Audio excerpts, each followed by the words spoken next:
அப்படியே ஸ்பேஸ் நீ எங்கே அப்போ அங்கே போய் ஃபுட்டாக போவோம் கூட தரல கூட்டத்தை தரல தள்ளிவிட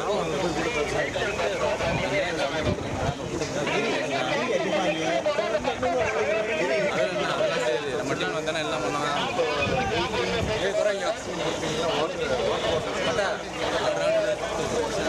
அந்த சாஞ்சினிக்கா கொஞ்சம் விளையாடுறீங்கண்ணே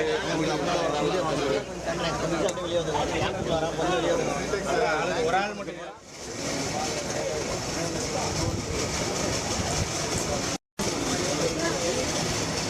ஆபரேட்டர் சைன் ஆகும் எங்க இருந்தாலும் கொஞ்சம் எமர்ஜென்சியா கொடுக்கலாமா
ஏற்கனவே பதிவு செஞ்சது போல 100 டிகிரி ஃபாரன்ஹீட்டை தாண்டி அந்த பகுதியில் ஒரு அக்னி நட்சத்திர காலத்தில் எப்படி வெப்பம் இருக்குமோ அது போல இந்த மாநாட்டு திடல் அமைந்திருக்கக்கூடிய பகுதியில் வெயில் வாட்டி வதைக்கிறது. டீஹைட்ரேஷன் ஒரு மிகப்பெரிய பிரச்சனையாக இருக்குது. ஒரு 270க்கும் மேற்பட்டோர் மயங்கி விழுந்திருக்கிறாங்க. அதில் 50க்கும் மேற்பட்டோருக்கு மருத்துவமனையில் அனுமதித்து சிகிச்சை அளிக்க வேண்டிய நிலை உருவாகி இருக்கிறது அப்படிங்கிறது தான் களத்திலிருந்து சதீஷ் முருகன் நமக்கு தெரிவிக்கக்கூடிய செய்தி. மேலும் விவரங்களோடு அவர் இணைந்திருக்கிறார். சதீஷ், ஓட்டியோ. நாம் ஏற்கனவே கணித்தது போல இந்த எண்ணிக்கை என்பது அதிகரித்து வருகிறது ஹரி. குறிப்பாக ஒரு 2 மணி நேரத்துக்கு முன்பாக சொற்ப எண்ணிக்கையில இருந்தாங்க. ஒரு 50 பேர் ஒரு 15க்கும் மேற்பட்டவர்கள் மட்டும் பாதிக்கப்பட்டிருந்ததாகவும் ஒரு 10 பேர் மருத்துவமனைக்கு அழைத்து செல்லப்பட்டதாகவும் கூறப்பட்ட நிலையில தற்பொழுது அவங்க தாவேகாவுடைய அதிகாரப்பூர்வ அந்த மருத்துவ பிரிவின் சார்பிலே தகவல்கள் வெளியிடப்பட்டிருக்கிறது. இதுவரை காலையிலிருந்து தற்பொழுது வரை ஒரு 270க்கும் மேற்பட்டோருக்கு இந்த லேசான மயக்கம், தலை சுற்றல், வாந்தி உள்ளிட்ட பல்வேறு இந்த ஹீட் ஸ்ட்ரோக்னு சொல்லக்கூடிய அந்த வெப்பத்தினால் வரக்கூடிய உபாதைகள் காரணமாக அவர்களுக்கு சிகிச்சை வழங்கப்பட்டிருக்கிறது.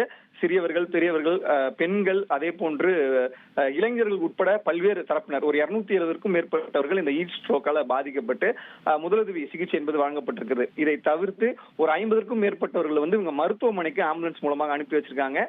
குறிப்பாக இந்த பகுதியில், அதாவது மருத்துவ முகாம்கள்ல ஏற்பாடு செய்யப்பட்ட ஒரு 20க்கும் மேற்பட்ட மருத்துவ முகாம்கள் காலையிலிருந்து இயங்கி வரக்கூடிய சூழல்ல அங்க முதலுதவி அளித்த பிறகும் அவர்களுக்கு உடல்நிலை சரியில்லை, இல்ல அவங்களுக்கு உடனடியாக மருத்துவமனையில் இருக்கக்கூடிய ஒரு சொபிஸ்டிகேட்டடான ஒரு ட்ரீட்மெண்ட் தேவைப்படுது அப்படின்ற பட்சத்துல அவங்கள என்ன பண்றாங்கன்னா 50க்கும் மேற்பட்ட ஆம்புலன்ஸ் உங்களுக்கு ஏற்கனவே இருக்கக்கூடிய சூழல்ல வரக்கூடிய அந்த மருத்துவமனைகளுக்கு மையத்திற்கு, அதாவது உதவி மையத்துக்கு, மருத்துவ உதவி மையத்திற்கு வரவர்களை உடனடியாக இவங்க மருத்துவமனைக்கு அனுப்பி வரக்கூடிய காட்சிகளை நம்மால் பார்க்க முடிகிறது. இன்னும் அரை மணி நேரத்துல இந்த மாநாடு தொடங்க உள்ள சூழல்ல தற்போது வரை ஒரு 270 பேர் இது போன்ற இந்த ஹீட் ஸ்ட்ரோக் வெப்பத்தினால் பாதிக்கப்பட்டு சிகிச்சை பெற்றிருப்பதாகவும் 50க்கும் மேற்பட்டவர்கள் மருத்துவமனைக்கு அனுப்பி வைக்கப்பட்டிருப்பதாகவும் தெரிய வந்திருக்கிறது. இந்த மருத்துவமனைக்கு அனுப்பி வைத்தவர்கள் அங்கு அனுமதி பெற்றார்களா அல்லது அவர்களுக்கு அங்கே ஒரு 1 hour 2 hour அப்சர்வேஷனுக்கு அப்புறம் அனுப்பி வைக்கப்பட்டார்களா என்பது குறித்தான ஒரு தெளிவான தகவல் இல்லை என்றாலும் கூட மருத்துவ முகாம்கள்ல தற்பொழுது வரை ஒரு 270க்கும் மேற்பட்டோர் சிகிச்சை பெற்று சென்றிருப்பதாக தாவேகாவினுடைய அந்த மருத்துவர் அணி சார்பில் அமைக்கப்பட்ட மருத்துவ முகாமினுடைய இன்சார்ஜ் இருக்கக்கூடிய டாக்டர்கள் தெரிவித்திருக்கிறார்கள். Hari, thank you very much.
இனி செல்லும் இடமெல்லாம் செய்தி. தந்தி டிவியின் வாட்ஸ்அப் சேனலை ஃபாலோ பண்ணினா செல்லருக்கும் இடமெல்லாம் செய்தி. இதோ QR கோட் இப்பவே ஸ்கேன் பண்ணுங்க, ஃபாலோ பண்ணுங்க.